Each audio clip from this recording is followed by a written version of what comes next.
Money is usually silent. It passes from hand to hand, pocket to pocket, unnoticed, unremembered. But every once in a while, a coin is created that speaks, quietly, firmly, and with purpose.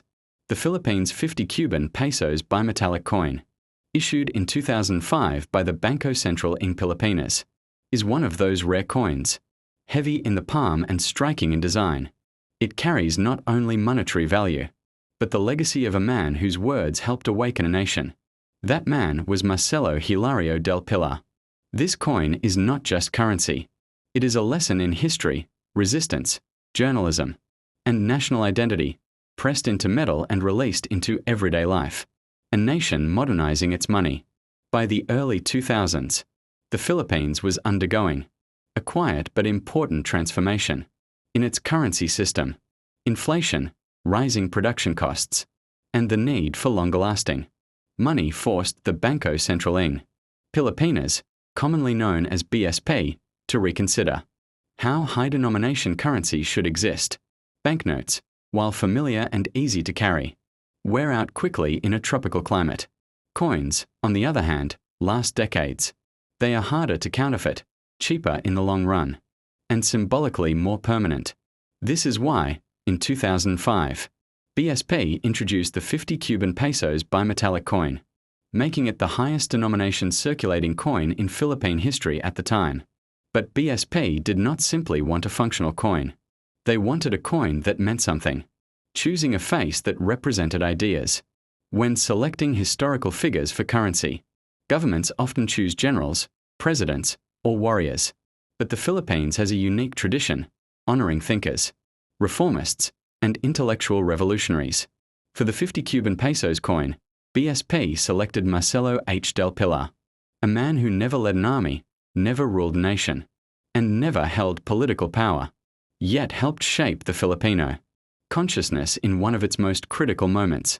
Del Pilar represented something timeless, the belief that ideas can be more powerful than weapons. The life of Marcelo H. del Pilar.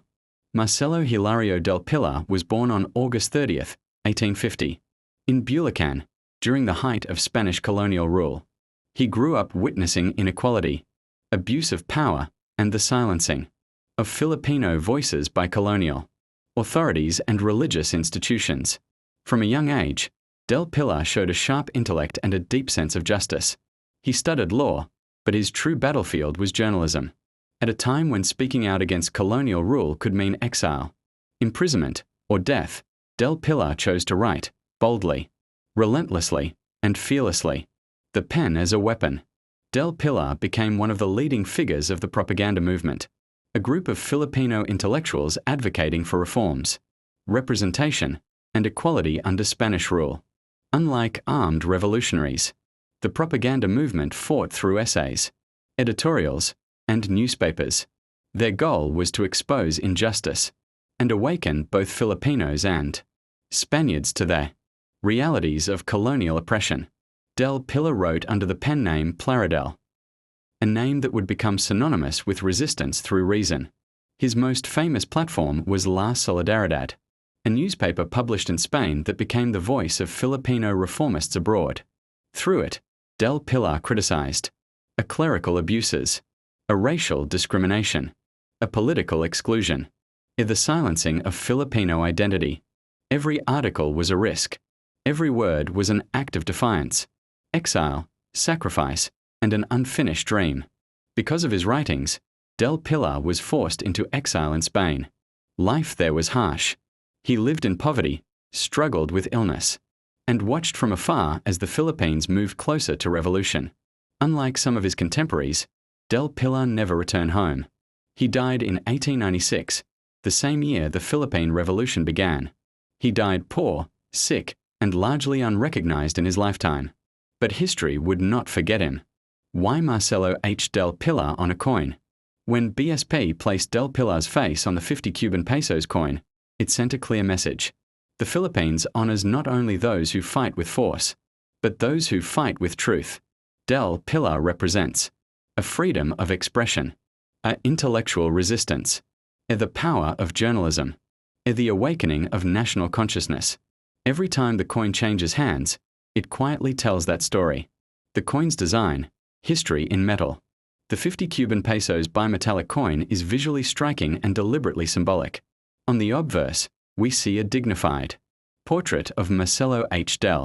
Pilar. His expression is calm but resolute, reflecting intellect rather than aggression.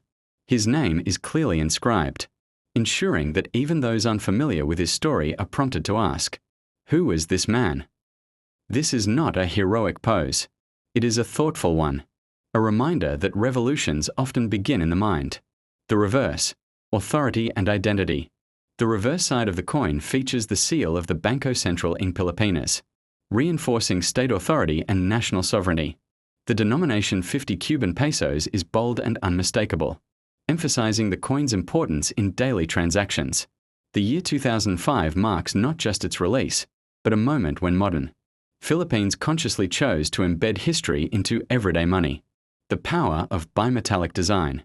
One of the most distinctive features of this coin is its bimetallic composition. The outer ring is made of nickel brass, giving the coin its golden appearance. The inner core is composed of copper nickel, providing contrast and strength.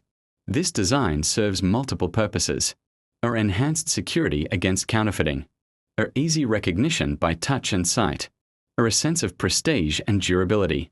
The coin feels important because it is important. Holding the highest coin. When Filipinos first encountered the 50 Cuban pesos coin, reactions were mixed. Some admired its weight and design.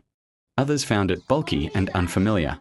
Many compared it to foreign high-value coins, recognizing that the Philippines was stepping into a more globalized currency standard. Over time, the coin earned respect. It became something people noticed, something they remembered. Circulation and public perception. Although officially intended for circulation, many people chose to set the coin aside. Some kept it as a souvenir. Others saved it out of respect for the historical figure it honored. In a subtle way, the coin achieved something rare. It encouraged people to think about money rather than merely spend it. Collector interest and numismatic value. From a numismatic perspective, the 2005 50 Cuban pesos Marcelo H. Pilar coin occupies a fascinating position. In heavily circulated condition, it generally trades close to face value. However, uncirculated examples, mint-fresh coins, and well-preserved specimens have attracted growing interest among collectors, especially those focused on a Philippine modern coinage, a bimetallic issues, a historical figure series. Its long-term value lies not in rarity alone, but in cultural relevance. As coins disappear from circulation, meaning often becomes scarcity. A coin that teaches without speaking. Perhaps the most powerful thing about this coin is what it does quietly. It teaches history without a classroom. It honors journalism without headlines. It celebrates resistance without violence. A child who asks about the man on the coin begins a journey into history. An adult who remembers Pilar remembers why freedom of expression matters. That is the true value of this 50 Cuban pesos coin. Legacy beyond metal. Marcelo H. Pilar never lived to see an independent Philippines. He never held power. He never enjoyed wealth. Yet more than a century later, his face circulates across the nation he helped awaken. That is immortality. The 50 Cuban pesos bimetallic coin proves that money does not have to be empty. It can carry memory. It can carry meaning. It can carry truth. Final thoughts. The Philippines 50 Cuban pesos bimetallic coin of 2005, issued by the Bangko Sentral in Pilipinas and honoring Marcelo H. Pilar, is more than currency.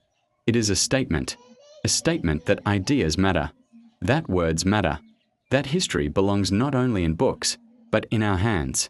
So the next time you see this coin, don't rush to spend it. Hold it, look at it, and remember the man who proved that a pen could shake an empire.